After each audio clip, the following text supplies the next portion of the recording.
Bismillahirrahmanirrahim. Assalamualaikum warahmatullahi wabarakatuh. Selamat sore buat Akang Geologi, buat teman-teman Akang Geologi. Selamat sore. Hari ini kita udah lama ya nggak posting ya. Hari ini kebetulan kita sudah pindah lagi divisi ya. Dulu kita di divisi produksi, sekarang kita sudah di divisi batubara, di call quality atau apa namanya quality control batubara. Jadi saya mau memperlihatkan atau berbagi ilmu atau sharing ilmu soal kualitas batubara dan manajemen stock room ya. Jadi di sini kita bisa lihat ada beberapa spot area. Ini namanya stock room. Jadi atau stock run of mine ya. Jadi pelemparan atau handling batubara dari pit atau dari tambang ke area sementara. Itu area sementara tuh untuk nanti di hauling ke pelabuhan ya. Jadi gitu. Nih kondisinya kita kondisi sedang kosong ya. Sedang kosong. Dan ada sisa-sisa sebelah sana nanti kita bahas. Jadi untuk yang pertama saya mau bahas jadi untuk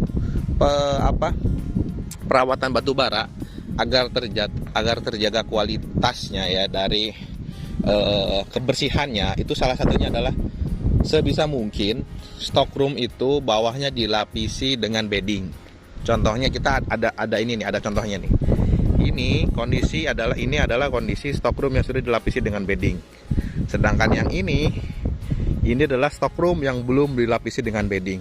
Nah, karena apa belum dilapisi dengan bedding? Jadi kita harus melihat dari segi grading ya, grading dari si base-nya ini. Grading base-nya ini belum digrading oleh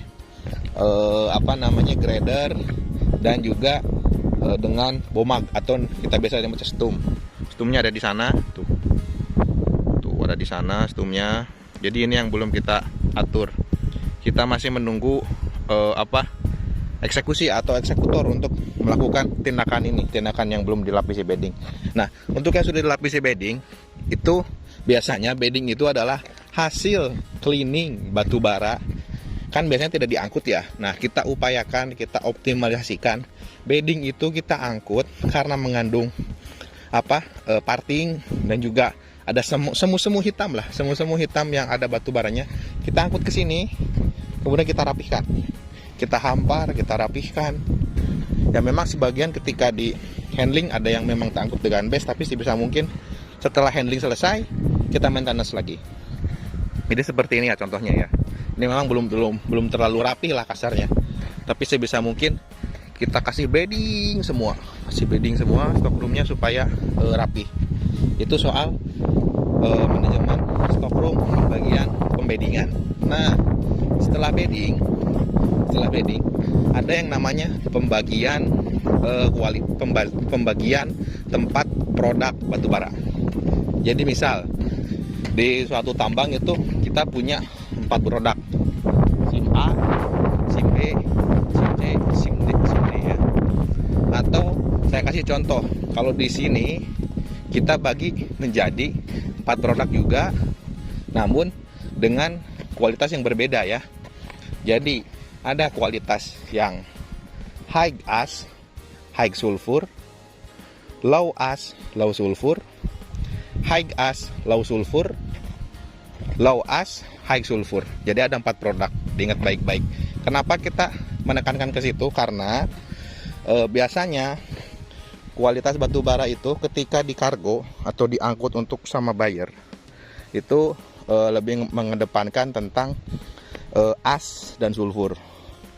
Nantinya bisa kalau misalkan di luar ambang batas baik ash ataupun mild sulfur, itu kita selalu kena penalti. Nah, tolak ukur penalti itulah yang kita jadikan acuan produk. Jadi kita bagi 4 produk, misalkan di sini nih. Ini kita produknya adalah yang high ash, high sulfur. Di sini yang high ash, low sulfur. Sebelah sini yang low ash, high sulfur. Sebelah sini yang low ash, low sulfur. Di sini kita bagi. Kenapa yang low ash, low sulfur kita pisahkan satu tempat? Karena produk inilah yang kita jadikan acuan untuk itu baik itu produk single cargo atau blending cargo. Karena SIM yang low ash, low sulfur ini yang kita pakai untuk blendingan di pelabuhan, kebutuhan bayarnya ingin di kalori berapa gitu ya, untuk high kalori khususnya ya gitu. Itu yang soal produk.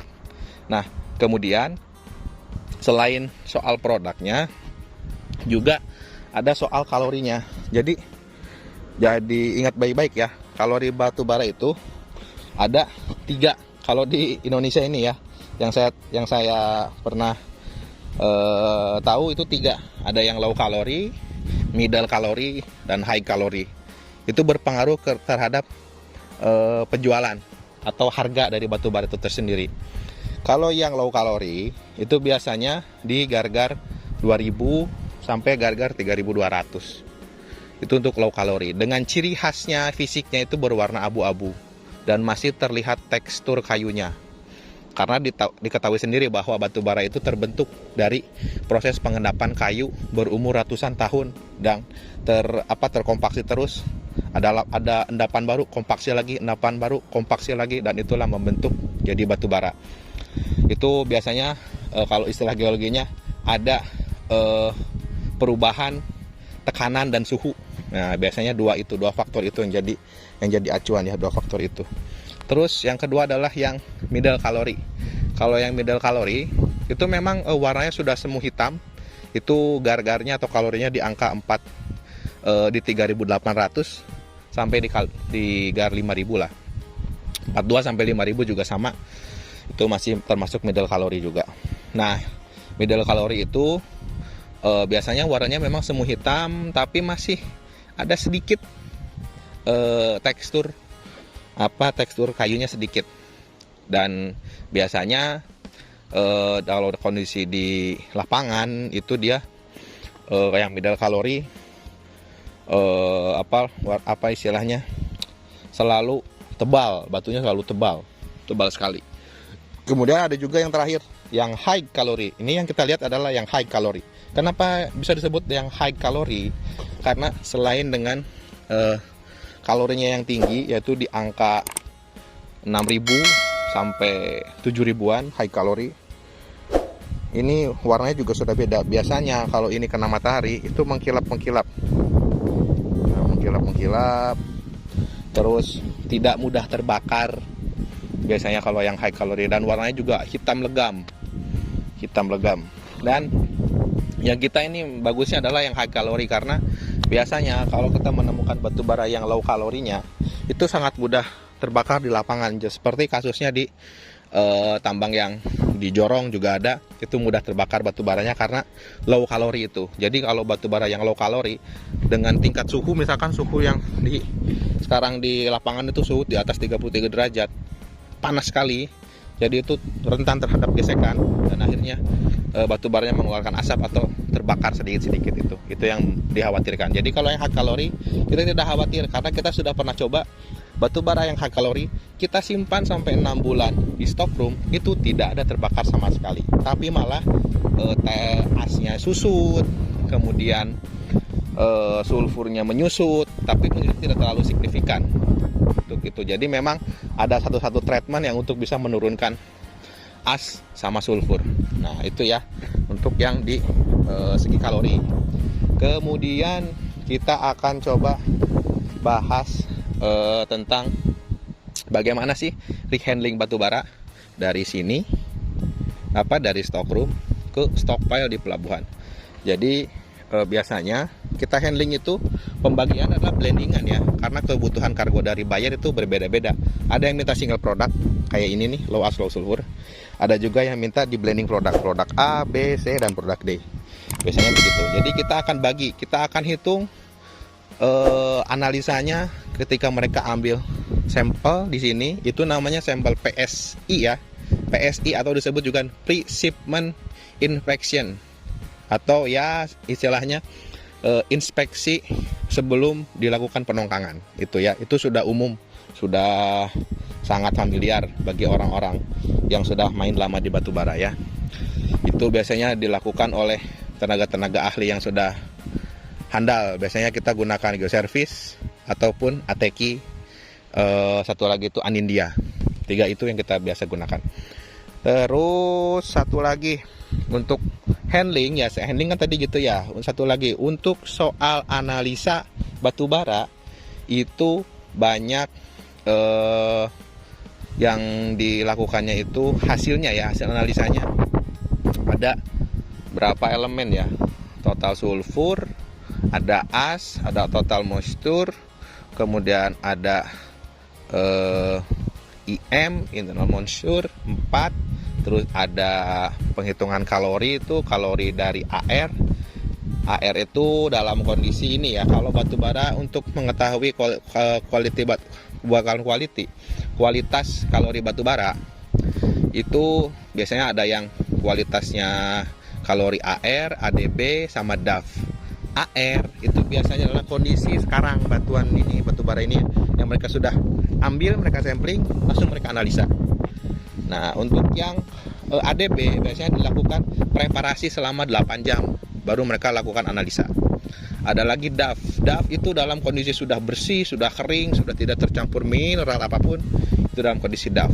Biasanya kalau dalam kondisi AR itu adalah itu didapat, kalau kita ya biasanya sampling, kita dapat di kalori 6.800 sampai 7.100. Sedangkan di ADB kalori itu kita dapat sampai 7.700. Dan dari DAF kita sampai kalori 8.120. Nah ya, itu cukup tinggi dari kita ya, cukup tinggi karena ternyata batu bara kita ini sangat spesial, baik itu dari segi batu baranya seperti ini ya, mengkilap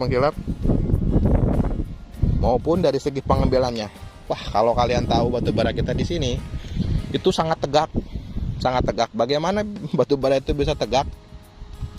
Karena itu seperti yang saya katakan tadi, bahwa batu bara itu mengalami penekanan dan perubahan suhu yang tinggi ya. Jadi tidak serta-merta batu bara itu langsung terbentuk jadi batu bara gitu ya. Ada yang melakukan, ada yang tekanan dari samping, dari bawah, kiri kanan, depan belakang, ditekan terus. Ada yang terlipat batunya sampai yang tegak. Di lapangan itu kita melihat batu bara yang sampai dipnya di 65 sampai 70 derajat. Itu memang perlu ekstra khusus dalam pengambilan batu baranya, baik itu dari cold cleaningnya, cold gatingnya, pengendalian total sulfur yang diambil di sana. Karena biasanya total sulfur itu berpengaruh dari pirit ya, atau mineral yang berbentuknya itu kalau dilihat dari ini, dari loop itu dia berbentuk kubus, itu namanya mineral pirit. Ada juga yang warnanya itu biasanya kelap-kelip kuning, merah, biru sampai silver keabu-abuan ya, itu pirit. Dan biasanya itu yang menyebabkan kenaikan total sulfur, kenaikan sulfurnya di situ. Itu ya teman-teman, jadi perlu diperhatikan baik-baik bahwa tidak serta-merta manajemen stok itu hanya mengandalkan bagaimana sih tempatnya rapi, hanya itu ya. Tapi selain tempatnya rapi, ini memang belum rapi ya, kita memang belum rapi. Jadi sekaligus tempatnya rapi ya, tempat rapi, tapi dia desain juga penempatannya yang rapi, penempatan produknya yang sangat dibutuhkan oleh buyer. Jadi ketika buyer datang, itu mereka sudah tidak pusing lagi untuk mengambil produk-produknya, baik itu mau mengambil produk yang biasa aja, yang biasa, yang baik, yang sangat baik gitu ya. Itu jadi banyak sekali yang perlu diperhatikan ya. Jadi mungkin hari ini kita bahas itu aja dulu. Nanti kita coba bahas yang lain lagi untuk bagaimana sih pengendalian batu bara produk ini agar bisa sampai ke pelabuhan dan tidak dikomplain oleh buyer ketika dilakukan PSI. Ya, itu aja. Ya. Nanti kita lanjut lagi. Selamat sore, sehat selalu. Salam Akang Geologi.